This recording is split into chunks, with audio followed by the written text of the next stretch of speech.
I'm here not to talk about the recall campaign. I'm here to talk about a dirty campaign. A dirty campaign that spreads lies, disinformation, has no integrity, and is not trustworthy.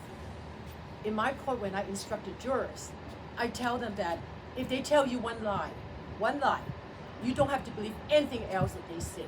I'm going to ask the voters not to believe anything that the recall campaign is saying. Let me just give you an example. And this really, really bothers me. In this campaign that I received, what would you say if you see it? You would say, oh, David Chu endorses yes on H. You would say that, right? I would bet 10 out of 10 people who read this would see that. And they're not reading the fine lines here. And this is a typical trick that advertisers use to hide the truth in this fine line and let you believe the perception that this creates. Actually, David Chu has not endorsed yes on H. I know that. I spoke to him. He's neutral on this position.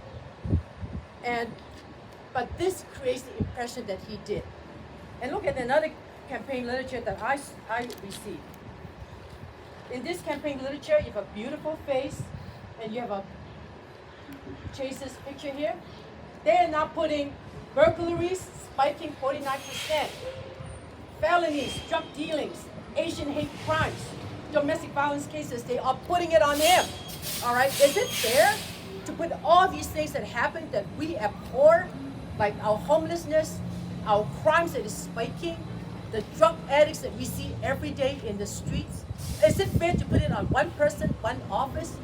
No, it is a group effort. It is the mayor's office, the DA's office, the police department, the sheriff's department, and even the public defender's department and the court system that must work together to develop a good criminal justice system.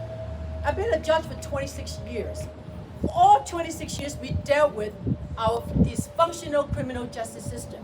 We talked about alternative sentencing. We talked about ways to do better for our community. We talk about maybe more sentencing, like the federal government did in 1988 to impose minimum mandatory sentencing, as California did, inventing the 3 strikes law, where if you have 2 felonies, the last one is a simple possession of several ounces of whatever small marijuana, you go to prison for 25 years to life. We dealt with that, okay? And then we went to the other way and said, well, this may not work. Let's try something else. The only DA that I have known in the 26 years that I've been a judge is Boudin, who is willing to take on this difficult task and willing to face the public and the wrath and their misunderstandings or even some of the ignorance to say that we've got to do something about this broken criminal justice system. Let's do it right. And he did it right. When you look at the statistics of people who go to diversion, the recidivism goes down. And that is what we've been fighting all these years, so that the courts will not be a revolving door. So that somebody commit a crime, you send them to jail, they come right back. Police officers, the courts, we all know who these guys are. There's a group of them that are selling drugs at a certain corner.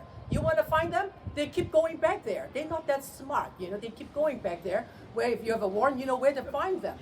But we try to stop that kind of cycle of recidivism. And Boudin is the only one who's willing to take on that very difficult task and say, I'll do it, even though I may face some criticism. Let's give him a chance. After 26 years, I'm tired of people talking and not doing anything. I want a DA who's doing something and who's doing it right. And that's why I'm standing behind my DA. And he is fighting shadows out there. Okay, there's nobody saying that I can do better than him.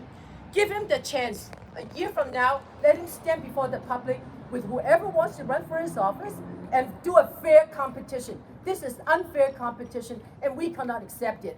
Believe me, San Francisco is a great city. It's a great society. We believe in justice. We believe in fairness. We want to trust our government officials. This is not the way to do it. Keep Boudin in office and let him prove to the public he's doing it right, and let him face the public again a year from now, and let them choose democratically who they want as our DA, as they have done this last term. Thank you so much.